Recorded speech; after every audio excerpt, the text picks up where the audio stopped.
महात्मा गांधी जी ने क्या खूब कहा था कि हर दिन को ऐसे जियो जैसे आज ही मृत्यु होने वाली हो और हर चीज को ऐसे सीखो जैसे कभी मरने वाले ना हो। Hi, I am Akhil Devanga, life skills and empowerment coach, और आज बताने जा रहा हूं आपको एक ऐसी स्टोरी जो आपकी लाइफ बदल देगी। एक राज्य में एक पराक्रम तलवारबाज रहा करता था। दूर दूर तक गांव में और अन्य राज्यों में उसकी चर्चा हुई करती थी। उसी के राज्य के राजा उससे अति प्रसन्न थे और इसीलिए उसे सेनापति नियुक्त कर दिया गया। उस सेनापति ने, उस तलवारबाज ने राजा को कई लड़ाइयां जीत कर दी।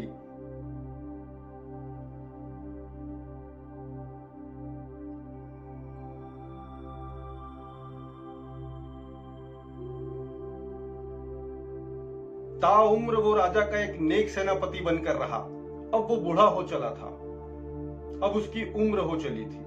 तब उसे ऐसा एहसास हुआ कि क्यों ना ये तलवारबाजी मैं आज के अपने राज्य के नवयुवकों को सिखाऊं, प्रशिक्षण दूं। और यही मंशा लेकर वो राजा के पास गया।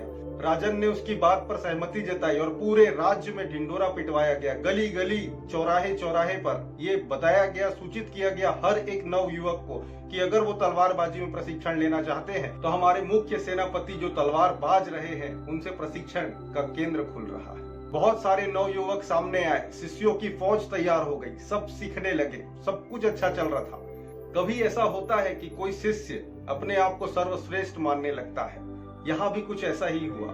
एक शिष्य जिसे लगने लगा कि वो अपने गुरु से ज्यादा जानता है और अपने गुरु से इस बारे में चर्चा करने के बजाय वो सीधे राजन के पास चला गया और बोला कि हे राजन, मुझे सेनापति नियुक्त किया जाए क्योंकि मैं सब कुछ सीख चुका हूँ। राजा ने उसकी बात का मान रखा और ये कहा कि आज से ठीक 7 दिनों के बाद अपने ही गुरु के साथ तुम्हारा मुकाबला होगा। पूरे राज्य की सभा बैठेगी, पूरे राज्य के प्रजा बैठेंगे और उनके सामने तुम्हारा मुकाबला होगा। यदि तुम उसमें अपना हुनर दिखाने में कामयाब हो जाते हो तो तुम्हें मैं सबके सामने सेनापति घोषित कर दूंगा। जब राजन के द्वारा यह संदेश गुरु को मिला तो गुरु बहुत प्रसन्नचित्त हुए कि मेरा कोई शिष्य है जो अब मुकाबले में आना चाहता है और जिसने पूरी तैयारी कर ली है। और यही संदेश कि गुरु राजी हो गए हैं इस मुकाबले के लिए, वो शिष्य को अंदर से कचोड़ने लगा। उसे लगने लगा कि गुरु ने कोई ऐसी कला छुपा कर रखी है जो मुझे अभी तक नहीं बताई, और वो उस गुरु को छुप छुप कर देखने लगा कि ऐसा कौन सा पैतरा है जो मुझे नहीं बताया गया। गुरु एक लोहार के पास जाता है और मुकाबले से ठीक 2 दिन पहले वो गुरु बोलते हैं उस लोहार से कि हे लोहार, तुम मेरे लिए एक 15 फुट का मयान बना दो।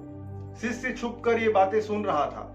जैसे ही गुरु गए वो दूसरे लोहार के पास जाता है और एक 16 फीट का तलवार बनवा लेता है। अब मुकाबले का क्षण आता है। पूरा सभा बैठा हुआ रहता है, पूरी प्रजा बैठी रहती है। मुकाबला जैसे ही शुरू होता है गुरु तलवार निकालकर सामने शिष्य के गर्दन में रख देते हैं। अभी शिष्य अपने 16 फीट का तलवार निकाला ही नहीं होता। गुरु ने केवल मयान 15 फीट का तैयार किया था। तलवार जो उसकी पुरानी थी वही तलवार था और शिष्य सीखना बंद कर दिया था। उसे लगने लगा था कि मैं सब कुछ सीख चुका हूँ। मैं हमेशा ये बात कहता हूँ कि be a life time learner. जो भी महान लोग हो गए आज उस शिखर पर पहुंचने के बाद भी वो पढ़ना, वो सीखना नहीं छोड़ते। जिस दिन आपको लगने लगे कि आपने सब कुछ सीख लिया है उस दिन से आपका पतन निश्चित है। याद रहे, मृत्यु के क्षण तक भी आप यदि सीखते हैं तो भी कम है।